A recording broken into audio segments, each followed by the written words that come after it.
Factorio looks like a game about building machines, but beneath the belts, pipes, robots, and increasingly irresponsible amounts of nuclear power, there is a story hiding in plain sight. It begins with a person standing beside a crashed spaceship on an alien world. There is no name, no biography, no mission briefing, and almost no explanation. You are simply there. Around you are forests, deserts, lakes, strange insectoid creatures, and enough raw material to begin rebuilding civilization from scratch. The obvious goal is to launch a rocket. But the deeper story is not really about escape. It is about what happens when an industrial society arrives somewhere untouched and treats the entire planet as a problem to be solved. Factorio's lore is deliberately thin. That is not a failure of imagination. It is the game's central storytelling technique. Woob Software has described the premise very simply. An engineer crashes on a planet, builds a complex factory, and eventually becomes capable of launching rockets back into space. The game does not tell us who the engineer is because, in a sense, the engineer is supposed to be us. That silence creates the first mystery. Where did the ship come from? Why was the engineer traveling through space? Was Nalvi's the destination, or just an emergency landing? The game never answers. Even the engineer's technology raises questions. The machinery you construct looks primitive compared with the crashed equipment. Woob has explained that the machines available to the player are essentially cheap, improvised versions of technology from the engineer's home planet. That detail changes the opening completely. You are not inventing civilization. You are reconstructing a broken-down version of one. The crash site added in Factorio's 1.0 release makes that idea visible. The introduction begins with a skippable cutscene revealing the wreckage, and the scattered ship sections contain small amounts of useful material. The engineer is not a pioneer arriving with a blank slate. They are a survivor, surrounded by fragments of a much more advanced system. And then the game asks what this survivor does next. The answer is immediate: mine the ground, burn the trees, build furnaces, and automate everything. This is where Factorio's second layer of story emerges. The factory is not just a tool for survival. It is a machine for transforming the planet. Every stage of progress has an environmental cost. Burner drills consume coal, boilers turn fuel into pollution. Pollution spreads across the map, discolors nearby water, and attracts attacks from the native creatures. The more machinery you operate, the more pressure you place on the ecosystem. The biters are often treated as obstacles, but their behavior tells a more interesting story. They do not randomly invade because the game needs combat. They respond to pollution.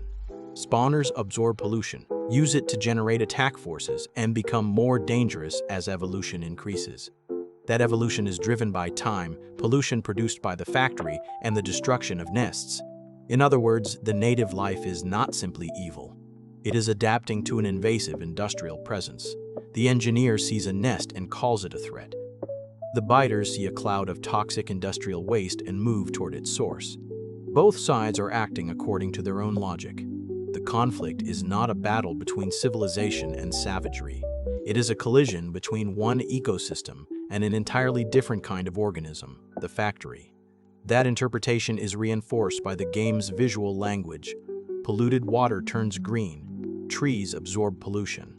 Spawners cluster near contaminated territory. Your base begins as a tiny patch of activity, then expands outward like an artificial organism. Belts become veins. Power poles become nerves. Logistics. Robots behave like circulating blood. The factory grows, and the planet reacts. But Factorio does not stop at the tragedy of Navi's. Space Age expands the story by showing that the engineer is not the first technological force to reshape a world. The clearest evidence appears on Fulgora, a barren planet plagued by violent lightning storms. Beneath the oil sands are the remains of a long-forgotten civilization. These ruins are not generic piles of junk. Woob specifically redesigned Fulgora so that the debris would represent an extinct technological culture, complete with architecture, high-tier machinery, and ancient lightning attractors. The player's response is perfectly consistent with the rest of the game: mine the ruins. This is one of Factorio's sharpest jokes and most uncomfortable ideas. The engineer arrives at an archaeological site, identifies a dead civilization's remains as usable resources, and dismantles them with a mining drill. The past is not preserved, it is recycled. Fulgora also mirrors Nalvi's. On Nalvi's, the engineer turns nature into industry. On Fulgora, the engineer turns history into industry. The result is the same. Anything that exists becomes an input for further production. The other planets deepen that pattern. Vulcanus is a volcanic world, where lava becomes a source of abundant metal. Gleba is a living swamp whose plants can be harvested, cultivated, processed, and allowed to rot. Its spores attract native pentapods, creating a biological version of the pollution conflict on Naviz. Aquila is a frozen ocean where machines stop functioning unless the engineer builds a network of heat pipes to keep them alive. Each world presents a different environmental condition, but the engineer responds in exactly the same way: measure it, extract from it, automate it, and convert it into science. That brings us to the most important argument about Factorio's hidden story. The game is not secretly asking whether industry is good or bad. It is asking whether the engineer can imagine any relationship with the world other than control. A fair counterpoint is that this may be reading too much into a sandbox game. Factorio's planets and creatures exist primarily to create gameplay challenges. Pollution needs to attract enemies because otherwise the player could build without consequences. Fulgora needs ruins because recycling is a compelling mechanic. Vulcanus needs lava because it creates a different production puzzle. That is all true. Mechanics come first. But mechanics are also how Factorio communicates. The game has almost no dialogue, so its systems carry the meaning. If pollution causes evolution, that is story. If ruins become raw material, that is story. If the final objective is not to restore a home or rescue a population, but to send a platform to the edge of the solar system, that is story too.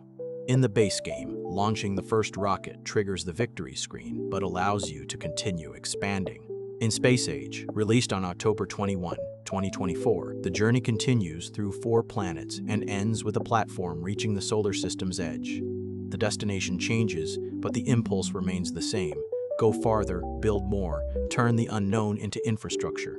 And that is why Factorio's story is more unsettling than it first appears. The engineer may have crash-landed as a helpless survivor, but by the end, they have become something much larger than a person. They are the will of industry given a body. They do not conquer through speeches, flags, or armies. They conquer through throughput. Every belt says the same thing.